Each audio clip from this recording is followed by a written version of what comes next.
नमस्कार दोस्तों, मैं आनंद सर एक बार फिर आपका मैथमेटिका के यूट्यूब चैनल पर स्वागत करता हूं। पिछले लगातार कई वीडियोस से हम आव्यूह की पढ़ाई कर रहे हैं, जो खासकर इंटरमीडिएट बोर्ड पर आधारित है। और इसमें सारे सवालों को हम इंक्लूड कर रहे हैं जो भी आपके एनसीईआरटी में दिए गए हैं, ताकि आपको जरा भी कोई प्रॉब्लम अपने सिलेबस को लेकर ना हो। समय समय पर हम इसमें अन्य सवाल भी जोड़ेंगे जो अलग अलग कॉम्पिटिशन्स में इंजीनियरिंग प्रवेश परीक्षाओं में पूछे गए हैं। उसके लिए हम अलग से एक बहुत ही लंबी वीडियो भी बताएंगे। आज का जो हमारा हेडिंग है वो आव्यूह गुणनफल पर आधारित है। ये एक बहुत ही महत्वपूर्ण चैप्टर है मित्रों, ठीक है। आव्यूह गुणनफल यानी कि आप इसी को इंग्लिश में कहते हैं मैट्रिक्स मल्टीप्लिकेशन। काफी लंबी टॉपिक है आज की, काफी हम लोग इसमें बातें करने वाले हैं, ठीक है। तो ध्यान से देखते रहिएगा वीडियो, क्योंकि आगे चलते रहिए अगले एक्सरसाइज में भी आपकी काफी मदद करने वाला है। हम ऑलरेडी जोड़ने और घटाने की प्रक्रिया सीख चुके हैं। अगर कोई भी मित्र अभी अभी चैनल पर आया है तो उससे रिक्वेस्ट है मेरा, इसके पहले भी हम लगभग 3 वीडियो या 4 वीडियो इसके पहले लगा चुके हैं। ये आप ऊपर लिखे हुए भाग से समझ सकते हैं कि आव्यूह पर कितने वीडियो अपलोड हुए हैं। तो पहले उन्हें जरूर देख लें, फिर हम शुरुआत करते हैं आज का आव्यूह गुणनफल। आव्यूह के बारे में ऑलरेडी आपको बताया जा चुका है कि कोई भी आयताकार ढांचा जिसे इस तरीके से लिखा जा सके, इस स्टेप में लिखा जा सके, वह आपका आव्यूह कहलाता है। इसमें ये लाइंस आपकी पंक्तियां कहलाती हैं और ये वाले स्तंभ इस आधार पर यहाँ कोट या ऑर्डर परिभाषित किया गया है। और इस कोट या ऑर्डर का मान होता है m गुणे n, यानी कि पंक्तियों की संख्या गुणे स्तंभों की संख्या। अगर पंक्तियों पर ध्यान दें, 2 पंक्ति और 3 स्तंभ, तो इसकी कोटि बोली जाएगी 2 गुणे 3।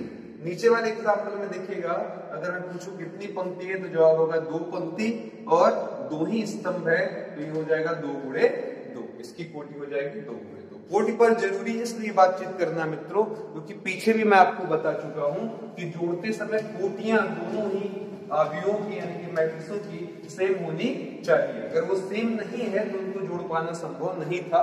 अब यहाँ पर समझ में आना चाहिए हमें शर्त गुणनफल की। क्या शर्त है? गुणा होने के लिए भी क्या कोई शर्त है सर?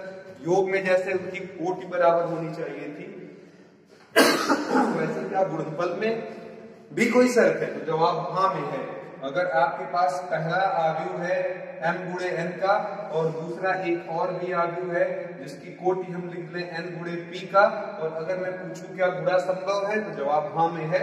इसमें एक शर्त होती है कि पहले की कोटि की संख्या और दूसरे के पंक्ति की संख्या, ठीक है।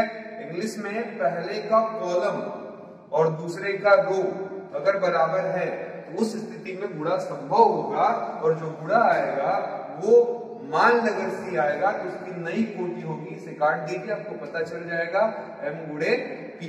जैसे किसी ने पूछा कि सर अगर मैंने एक आव्यूह लिया 3 गुणे 4 का और दूसरा आव्यूह मैंने लिया सर 4 गुणे 5 का, तो इनके गुणनफल से प्राप्त आव्यूह कितनी कोटि का होगा?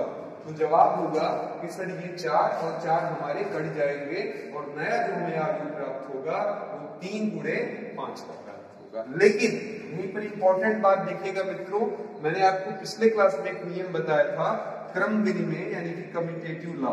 याद करिएगा, क्रम विनिमय यानी कि कम्यूटेटिव लॉ आपको पिछले क्लास में पढ़ाया गया है। और कम्यूटेटिव लॉ का मतलब होता है कि A संक्रिया B बराबर B संक्रिया A, यानी कि दोनों का क्रम अगर बदलने पर मान पर कोई प्रभाव ना पड़े तो इस स्थिति में हम उसे क्रम विनिमय कहते हैं। जैसे जोड़ के केस में तो ये होता है कि 2 धन 3 करें या 3 धन 2 करें, 2 प्लस 3 करें या 3 प्लस 2 करें, दोनों ही स्थितियों में हमको 5 प्राप्त होता है।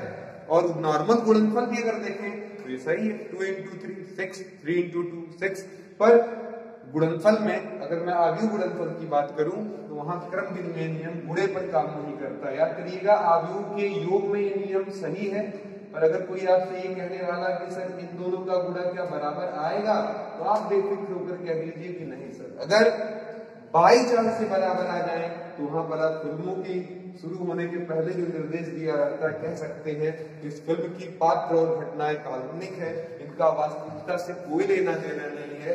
अगर यह समान हुए हैं तो इसे मात्र संयोग समझा जाए, क्योंकि संयोग हो सकता है बाई चांस एक आप जगह कहीं एक्सेप्शन मिल जाए जहां हमें AB बराबर BA प्राप्त हो। अब कहेंगे क्यों सर, हम यही एग्जाम्पल उठा लेंगे। आपने अभी अभी AB का गुणा किया, 4 और 4 काट कर आंसर दिया 3 गुणे 5। अब अगर मैं आगे B कर दूं और यहाँ लिख लूं 4 into 5, उधर लिख लें A लगाकर 3 into 4, तो इस स्थिति में देखिएगा ये दोनों ही अंक समान नहीं है, इसीलिए यहाँ पर गुणा संभव नहीं। इसने क्लियर कर दिया कि आपका AB BA के बराबर नहीं होता। तो ये पहली बात है। अब यहाँ पर एक बहुत ही दिलचस्प सवाल है हमारे पास कि आपने पिछले क्लास में ये तो पढ़ लिया कि अगर हम दो लोगों को जोड़ने जा रहे हैं, जैसे A है, A का अवयव दूसरा भी मान ले B है, तो इनको जोड़ने की शर्तें हैं कि ये भी M गुणे N का होना चाहिए, ये भी M गुणे N का, तभी जुड़ेंगे और प्राप्तांक भी M गुणे N का अच्छा है। जोड़ के केस में ध्यान से समझिएगा मित्रों, जोड़ के केस में, क्योंकि वो सीधे सीधे जुड़ जाते हैं, वहां कोटि नहीं बदलती, ठीक है। और गुणनफल में क्या होता है, यहाँ नीचे वाला कोटि जो हमारा वो कैंसिल आउट हो जाता है। अब यहाँ NCERT ऑलरेडी एक बेहतरीन सवाल एक्सरसाइज 3.2 में देता है इस कॉन्सेप्ट पर, जो बहुत लोगों को क्लियर नहीं होता, कि सभी बातों को बिना समझे अगर वो उस सवाल को लगाने का प्रयास करते हैं। मेरे हिसाब से सबसे बेहतरीन कंसेप्चुअल सवाल, क्योंकि अगर मैं आगे चलकर जब मैं एक अलग से वीडियो पूरा चैप्टर खत्म होने पर बनाऊंगा तो मैं दिखाऊंगा कि इस पर आधारित सवाल, इस कॉन्सेप्ट पर आधारित सवाल आपके कॉम्पिटिटिव एग्जाम में पूछे गए। तो फिलहाल देखिएगा क्वेश्चन हमारे पास लंबी लिस्ट है, क्वेश्चन नंबर 21 और 22 है आव्यूह का। इसमें दिया हुआ है कि एक x आव्यूह है जिसकी कोटि है 2 गुणे n की, एक y आव्यूह है जिसकी कोटि हमारे पास दिया गया है 3 गुणे k का, और एक z आव्यूह भी हमारे पास मौजूद है जिसकी कोटि है 2 गुणे p की, और फिर एक हमारे पास और आव्यूह है w जिसकी कोटि दी गई है हमारी n गुणे 3 की, और लास्ट में हमारे पास एक और आव्यूह है जिसकी कोटि है p गुणे k। क्वेश्चन पहला पूछा इसने कि 21वां, अगर नंबरिंग के हिसाब से बोले तो 21वां एक्सरसाइज 3.2 फ्रॉम NCERT, ठीक है 3.2, ठीक है 3.2 का क्वेश्चन नंबर 20। इसने पूछा है कि py और wy को अगर मल्टीप्लाई करके देखा जाए तो इन्हें परिभाषित होने के लिए n के और p की वैल्यू क्या होनी चाहिए। जानकारी के लिए आइए यहाँ p के जगह लिख ले पहले कितना, p इंटू k। y के जगह क्या लिख लिया जाए तो देखिए उसकी कोटि है 3 गुणे k।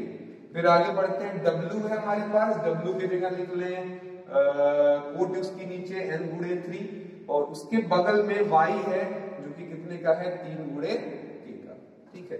तो ये हो गया आपका। अब जरा ध्यान दे, अभी भी मैंने आपको सिखाया मित्रों, अगर आपने ध्यान दिया तो आंसर आपको मिलना शुरू हो गया है।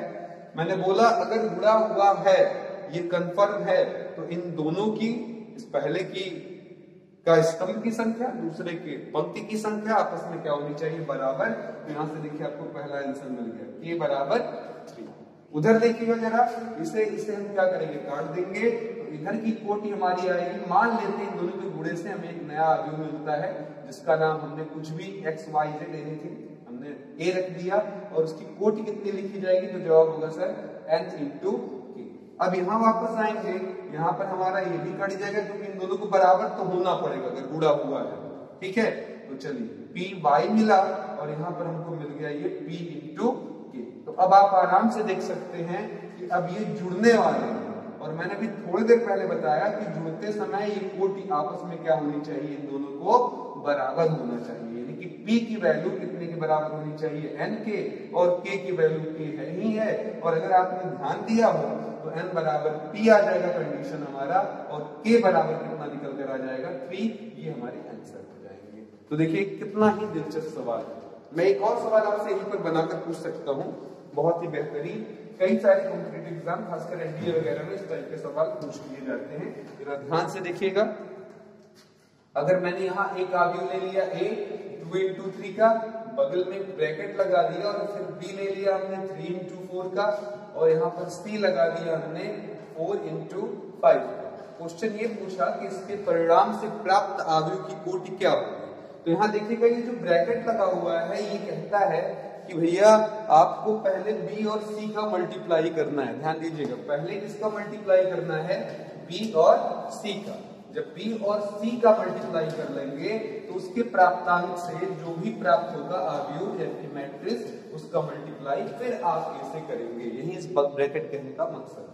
अब ये 4 और 4 हमारा कैंसिल, इन दोनों से मान लेते हैं, लेट एज्यूम कर लेते हैं कि क्या नया अवयव मिला डी, जिसकी कोटि हो जाएगी 3 into 5। इधर बगल में आएंगे, कहेंगे सर ए है हमारे पास 2 into 3, तो ये 3 और 3 कैंसिल, हमारे पास एक नया अवयव निकल कर आएगा ई, जिसका रिजल्ट हुआ कोटि 2 गुणे 5 का 2 into 5। ठीक है, एक इंपॉर्टेंट नोट यहाँ पर मैं आपके लिए बताऊंगा, अवयव में क्रम विनिमय नियम तो नहीं पालित होता, नहीं मानता है, लेकिन सहचर नियम यानी कि एसोसिएटिव लॉ, ठीक है, एसोसिएटिव लॉ पिछले क्लास में देख लेंगे आप तो समझ में आ जाएगा और अच्छे से। जब देखा जाता है अवयव गुणनफल पर तो वो लागू हो जाता है। इसका कहने का मतलब है कि अगर आपके पास 3 अवयव हैं ए बी सी, ठीक है, उनको आपने पहले बी और सी को गुणा करा दिया और फिर उस प्राप्तांक को ए से करा दिया, अथवा ए और बी का गुणा कराया, प्राप्तांक को सी से गुणा कराया, तो इन दोनों ही मेथड से प्राप्त आंसर आपका सेम आता है। लेकिन इंपॉर्टेंट बात मैं फिर बोल रहा हूं मित्रों कि क्रम विनिमय नियम यहाँ पर काम नहीं करता अगर गुणनफल का मामला है, यानी कि A dot B dot A के बराबर हो, ये बात सही नहीं है। और मैंने फिर बोला अगर बाई चांस आ भी जाए तो इसे केवल मात्र संयोग समझा जाए। ठीक है, अब इन सारी बातों के बाद जरूर दिमाग में आता है, हाँ एक मिनट और भी हम क्वेश्चन नंबर 21 भी देख सकते हैं। क्वेश्चन नंबर 21 में पूछा था कि यदि n बराबर p तो अवयव 7x - 5z क्या होगा। एक और है, 22वां सवाल देख लीजिएगा, एनसीईआरटी से ही आपका।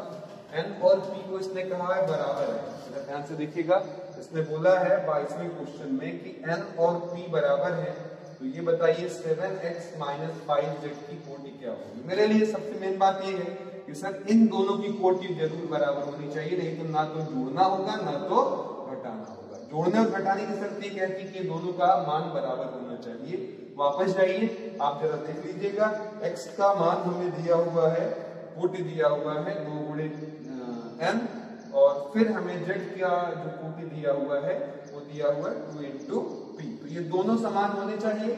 आप देख सकते हैं यहाँ पर n बराबर कितना निकल कर आ रहा है आपका p, और 2 बराबर क्या आ रहा है, 2 के बराबर आ रहा है। तो क्वेश्चन यहाँ पर पूछा कि 7x - 5z की कोटि क्या होगी। मैंने बोला जोड़ने या घटाने पर यहाँ चाहे जो भी प्राप्त हो, कुछ भी प्राप्त हो, उसकी कोटि करते ही बदलने वाली नहीं है। तो यहाँ पर आंसर हो जाएगा सर 2 into n लिखिए, या यहाँ पर 2 into p रखिए, इतनी कोटि का चीज आपको वहां पर मिलेगा। जोड़ने और घटाने पर कोटि नहीं बदलती मित्रों, केवल और केवल गुणा करने पर, क्योंकि ये पोर्शन आपका कैंसिल आउट होकर एक नई कोटि बना देता है। ठीक है, तो आंसर यही है 2 into n या 2 into p, क्योंकि सवाल में दिया हुआ ऑलरेडी कि n और p आपस में क्या है, बराबर। अब इन सभी बातों के बाद मेन मुद्दा ये आता है कि सर अभी तो मैंने शर्तें समझ ली, गुणा करने की बातें समझ ली, लेकिन मल्टीप्लाई करते कैसे। ठीक है, मल्टीप्लाई किया कैसे जाता है ये थोड़ा सा हमको समझा दीजिए। ठीक है, 1 मिनट का समय लूंगा, थोड़ा एक बार कैमरे का चेकअप कर लो मित्रों कि कहीं कोई प्रॉब्लम आपके सवालों में ना आ रही हो, या वीडियो रिकॉर्ड होने में कहीं कोई प्रॉब्लम ना हो रहा हो। ठीक है, आई होप सारी चीजें ठीक है। आइए वापस देखते हैं, आगे बढ़ते हैं अगले क्वेश्चन की तरफ।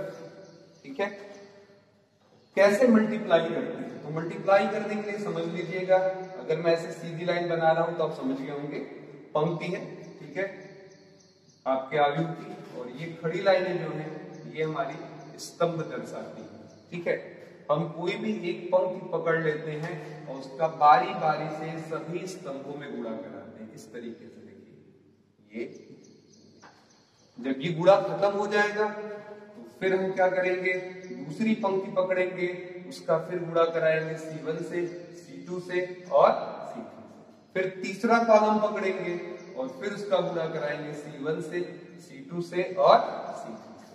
अब अगर आप यहाँ पर ध्यान देंगे सवालों में, तो ये जो मैंने प्रोसीजर बोला है वो बड़ा ही इजीली आपके समझ में आ जाएगा। फिर से देख लीजिएगा, पहले की पंक्ति लेंगे और दूसरे वाले अवयव का स्तंभ लेंगे और इस तरीके से गुणा करते चले जाएंगे। ठीक है, तो आइए मित्रों, थोड़े बहुत छोटे मोटे सवाल हैं हमारे पास, काफी सारे एनसीईआरटी के, वहीं से शुरुआत करते हैं। एक्सरसाइज 3.2 से क्वेश्चन नंबर हमारा है पहले का चौथा ले लेते हैं। लिखा हुआ a इंटू बी और a की वैल्यू हमारे सवाल में दिया हुआ है 2 4 3 2। ठीक है, फिर आगे दिया b की जगह 1 3 माइनस 2 5। आप इसी पर सेम क्वेश्चन नंबर 5 प्रैक्टिस कर सकते हैं जिसमें दिया हुआ ba की वैल्यू क्या होगी। वैसे मैं इसे लगाना पसंद करूंगा ताकि मैं दिखा सकूं कि दोनों की वैल्यू बराबर आती है या नहीं। तो आइए पहले गुणा समझते हैं। पहली पंक्ति लिया मैंने और इस पंक्ति का स्तंभ से गुणा। पहले चेक भी कर लेंगे। देखिएगा इसमें दो पंक्तियां हैं, दो स्तंभ हैं, दो पंक्तियां हैं, दो स्तंभ हैं, ये दो कैंसिल आउट हो गया, इनकी गुणा करना संभव होगा। अब चलिए पहले की पंक्ति लिया, पहली पंक्ति और पहले स्तंभ से गुणा और क्रम से गुणा होगा मित्रों। पहले तत्व का पहले से, सेकंड का सेकंड से, यानी पहले एलिमेंट का पहले से, दूसरे एलिमेंट का दूसरे से। तो आइए देखिए 2 का मल्टीप्लाई किससे होने वाला है 1 से, 2 इंटू 1। 4 का मल्टीप्लाई 2 से होने वाला है 4 इंटू माइनस 2। ठीक है, और इसी प्रकार आगे बढ़ जाए हम तो देखिए क्या हो जाएगा 2 इंटू 3 हो जाएगा हमारा, 4 इंटू 5 हो जाएगा हमारा। ठीक है, फिर नीचे आते हैं, जरा देख लीजिएगा। पहले पंक्ति का मैंने पहले स्तंभ और दूसरे स्तंभ से मल्टीप्लाई करा दिया है, मेरे हिसाब से कोई प्रॉब्लम नहीं है। चलिए दूसरी पंक्ति पकड़ेंगे, सेम प्रोसीजर यूज करेंगे। इसका गुणा देखिए पहले वाले तत्व से हुआ 3 इंटू 1, फिर दूसरे वाले का दूसरे तत्व से हो गया, यानी कि 2 इंटू माइनस 2। बीच का चिन्ह प्लस दिया जाएगा। इसी प्रकार यही काम हम इसका अगले स्तंभ के साथ भी करेंगे। दूसरी पंक्ति का जब तक स्तंभ है तब तक गुणा करते रहिए। बोलिए 3 इंटू क्या हो जाएगा 3 हो जाएगा और प्लस लगाकर 2 इंटू 5 हो जाएगा। तो हमें रिजल्ट कितना मिल रहा है जरा ध्यान दें, 2 4 गुना 8, माइनस 6 में से 2 गया हमारा, तो आ जाएगा आपका माइनस 6 में से 2 गया तो जवाब हो जाएगा माइनस 4। और सॉरी 4 गुना 8 माइनस 8 है, माइनस 8 से 2 जाएगा माइनस 6। फिर देखिए 3 गुना 6 5 चौका 20, 20 6 26 हो जाएगा। इसी प्रकार 2 गुना 4 3 एक्का में 3 4 माइनस 4 धन 3 मिलकर माइनस 1, 5 गुना 10 3 त्रिक का 9 10 और 9 मिलकर क्या हो जाएगा 19। तो ये आपका आंसर हो गया माइनस 6 26 माइनस 1 और 19। अब अगर हम इसमें BA करें, आइए मित्रों देखिए जरा, B का A से अगर हम मल्टीप्लाई कर दें तब क्या मिलेगा। तो इसके लिए पोजीशन इनकी चेंज करनी पड़ेगी। आइए पोजीशन सबसे पहले इनकी चेंज कर दें। B का A से मल्टीप्लाई करना है। अब देखिएगा जरा B का A से मल्टीप्लाई, B का A से मल्टीप्लाई करने के लिए पहले B लिख लीजिए, यानी कि हो जाएगा आपका 1 3 2 और 5। आगे A लगा दीजिए, मतलब 2 4 3 और 2। अब इस पंक्ति का इस स्तंभ से गुणा हो जाएगा। आइए देख लें कितना आ जाएगा, बोलिए जरा। 1 का मल्टीप्लाई 2 से 1 इंटू 2। अगली बार 3 का मल्टीप्लाई 3 से। देखिए थोड़ा तेज समझिएगा मित्रों, आगे चलकर हम इतना स्टेप नहीं लिखेंगे, अभी समझाना इसमें। फिर पहला स्तंभ से गुणा हो गया तो दूसरे स्तंभ से गुणा। 1 का मल्टीप्लाई 4 से, 3 का मल्टीप्लाई आपका हो जाएगा 2 से। इसी प्रकार चलिए अगली लाइन में चलते हैं। इस वाले में 2 का मल्टीप्लाई 2 से, यानी कि 2 इंटू 2 हो जाएगा, और 5 का मल्टीप्लाई 3 से, यानी कि 5 इंटू 3 हो जाएगा। फिर नेक्स्ट ये लाइन कंप्लीट, इस वाले लाइन से गुणा करिए, 2 इंटू 4 हो जाएगा आपका और 5 इंटू 2 हो जाएगा। तो अब हमारे पास रिजल्ट है, वो देख लीजिए जरा कितना आ रहा है। 3 3 जा 9, 9 और 2 मिलकर 11, 3 2 जा 6, 6 और 4 मिलकर हो जाएगा 10, 2 2 जा 4 और 5 3 जा 15, 15 और 4 मिलकर हो जाएगा 19, 4 गुना 8 5 गुना 10, 10 और 8 मिलकर क्या हो जाएगा 18। तो ये आपका रिजल्ट आ रहा है। आप ऊपर और नीचे मिला सकते हैं मित्रों, देख सकते हैं कि AB और BA आपस में बराबर नहीं आ रहे हैं। आप साफ कह सकते हैं कि सर AB और BA का गुणा आपस में बराबर नहीं आएगा। ठीक है, तो आई होप आपको समझ में आ गया हो। अगले क्वेश्चन की तरफ चलते हैं, थोड़ा सा चेंज करें। यहाँ पर थोड़ा सा सिमेट्रिकल आपको दिख रहा होगा कि 2 इंटू 2 है, 2 इंटू 2 है सर, तो आसान मल्टीप्लाई थी, आपने कौन सा तीर मार लिया। आइए थोड़ा ऑर्डर चेंज करते हैं और देखते हैं वहां पर क्या होगा। ठीक है, प्रोसीजर ध्यान दें मित्रों, कैसे मल्टीप्लाई करते हैं। पहले की रो और दूसरे का क्या लेते हैं, कॉलम ले लेते हैं और फिर मल्टीप्लाई करते हैं। ठीक है, चलिए एक कॉलम एक रो ले लेंगे पहले का और लगातार दूसरे के कॉलम से गुणा करते रहेंगे। ठीक है, अगले क्वेश्चन की तरफ चलते हैं। ये हमारा दूसरा सवाल होगा एनसीईआरटी का, शायद नहीं तीसरा क्वेश्चन होगा। इस तीसरे से कुछ खंड लूंगा, बाकी आपके लिए प्रैक्टिस के लिए मैं कहूंगा कि आप प्रैक्टिस करें। जैसे 2 1 3 2 -1 1। ठीक है, फिर आगे आपके पास है 1 0 1 -1 2 1। मल्टीप्लाई करने के पहले की सबसे पहली जरूरत ये है कि उसे चेक कर लेना कि गुणा संभव है भी या नहीं। तो आइए जरा देख लें। 1 2 3 रो है यानी कि 3 पंक्ति है। 1 2 कॉलम यानी कि 2 स्तंभ। 1 2 पंक्ति यानी कि 2 रो। 1 2 3 कॉलम है। 2 into। ठीक है, तो ये हो गया। अब आप इस 2 और 2 को इजीली कैंसिल कर दीजिए, मल्टीप्लाई शुरू करिए पहले के रो का दूसरे के कॉलम से। तो बोलिए जरा कितना आ जाएगा। 2 into 1 प्लस 1 का -1 से गुणा 1 into -1। ये लाइन खत्म हो चुकी है, बगल वाली लाइन। देखिए जब तक आपके पास स्तंभ है आप अपनी पंक्ति नहीं बदलेंगे, पूरा मल्टीप्लाई करते चलेंगे। बोलिए अब फिर से 2 का गुणा किससे, 0 से। 1 का मल्टीप्लाई किससे, 2 से। ठीक है, फिर 2 का मल्टीप्लाई 1 से। 1 का मल्टीप्लाई 1 से। ठीक है, इसी प्रकार नीचे आ जाइए। ये देखिएगा पूरा आपका कॉलम खत्म हो चुका है, इसलिए हम अपनी कॉलम पंक्ति बदल देंगे अब। फिर यही नियम 3 2 के साथ। 3 का मल्टीप्लाई 1 के साथ। 2 का मल्टीप्लाई -1 के साथ।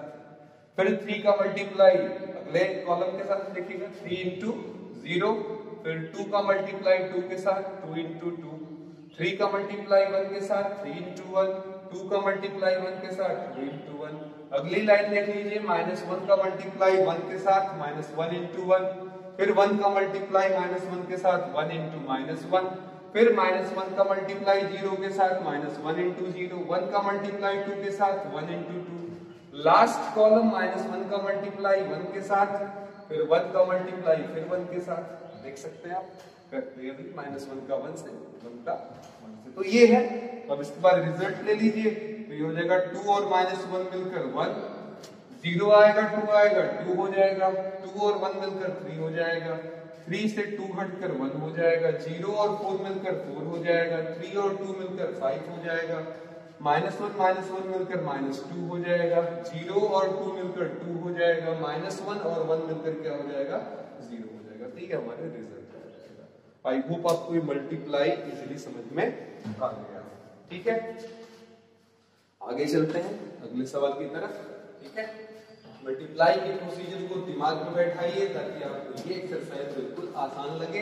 इस क्वेश्चन नंबर 3 में आप मैक्सिमम क्वेश्चन खुद से ट्राई कर सकते हैं। Question number 1 2 3 4 and 6। ठीक है, बहुत सारे ऐसे सवाल हैं जिन पर हाथ साफ कर लीजिए और चेक कर लीजिए कि आपको मल्टीप्लाई समझ में आ रहा है या नहीं। अभी मैं लगातार मल्टीप्लाई के ही सवाल लगाऊंगा, इसलिए बहुत सारे क्वेश्चंस को यहाँ मल्टीप्लाई के सिंपल सवालों को लगाने का कोई बहुत मकसद नहीं, क्योंकि आपको मैं लगातार मल्टीप्लाई ही सिखाता रहूंगा आज। बशर्ते क्वेश्चंस के लेवल लगातार चेंज होते रहेंगे। ठीक है, तो चलिए एक बहुत ही महत्वपूर्ण सवाल लेते हैं। Question number 13, very very important for board. ठीक है, बहुत बार ये क्वेश्चन आ चुका। सीबीएसई में तो बहुत सालों से आ रहा है, यूपी बोर्ड में पिछले 3 सालों से एनसीईआरटी इंक्लूड की गई है। तो एक बार ये केवल क्वेश्चन पूछा जा चुका है, जो कि अपने आप में कम नहीं कहा जाएगा, क्योंकि एक बार आना 3 सालों में भी कम नहीं है। ठीक है, तो देखिए सवाल आपको जो दिया है उसे मैं एक बार पढ़ दूं और फिर समझते हैं। ये फलन के साथ आव्यूह के सवाल को रिलेट कर दिया गया है। मित्रों, मैं थोड़ा सा एक आध बार चेक कर लिया करूंगा, क्योंकि मैं जनरली अकेले वीडियो ही बनाना पसंद करता हूं। ठीक है, तो वो मुझे थोड़ा सा सुविधाजनक रखता है। अब चले, इसलिए मैं बीच बीच में थोड़ा सा चेक कर लूंगा कि सारे काम ठीक ठाक चल रहे हैं या नहीं। उसके लिए मैं एक्सट्रीमली सॉरी बोलूंगा अगर आपको थोड़ी सी दिक्कत उसके नाते आए। सवाल दिया हुआ है fx बराबर cos x minus sin x 0, sin x cos x 0, 0 0 1। सवाल है सिद्ध करो fx y का गुणा आएगा fx प्लस y। तो चलिए देखते हैं, ये फलन से रिलेटेड क्वेश्चन है। देखिए fx की वैल्यू ऑलरेडी आपके पास है, आपको एफ वाई चाहिए, इसका सेंस क्या हुआ? देखिए जरा, जहां x था वहां पर क्या आ जाएगा? y। यही तो सेंस हुआ। तो यहाँ पर देखिए जहां x है वहां y लाने के लिए तुम क्या करिए? x को y से क्या करिए?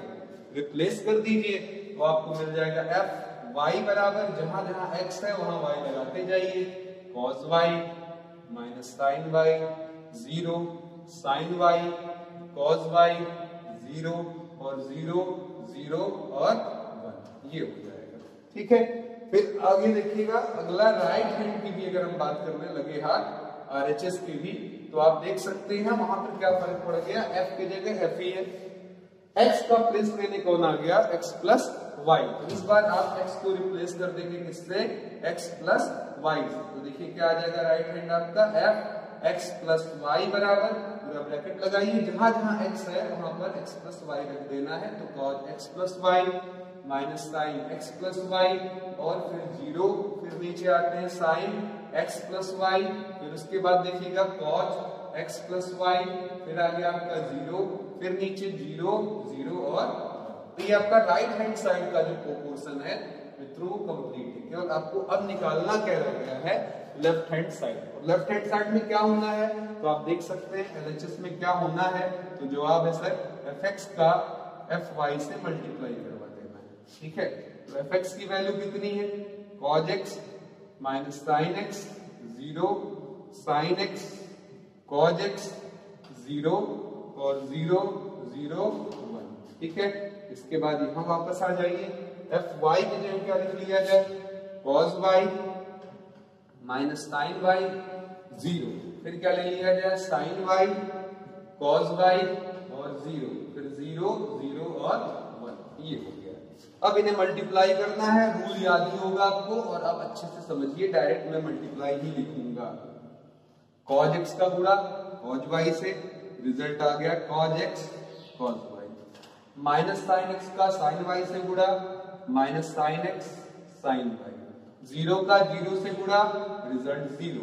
अगले वाले में चलते हैं, cos का माइनस साइन से गुणा cos x साइन y, साथ में माइनस आगे लगा दें, माइनस साइन x का cos y से गुणा minus sine x cos y, और 0 का 0 से मल्टीप्लाई अगेन। फिर देखिए cos x का 0 से मल्टीप्लाई 0, माइनस साइन x का 0 से मल्टीप्लाई 0, 0 का 1 से मल्टीप्लाई क्या हो जाएगा? 0। तो देखिए ये पहली पंक्ति आपकी खत्म।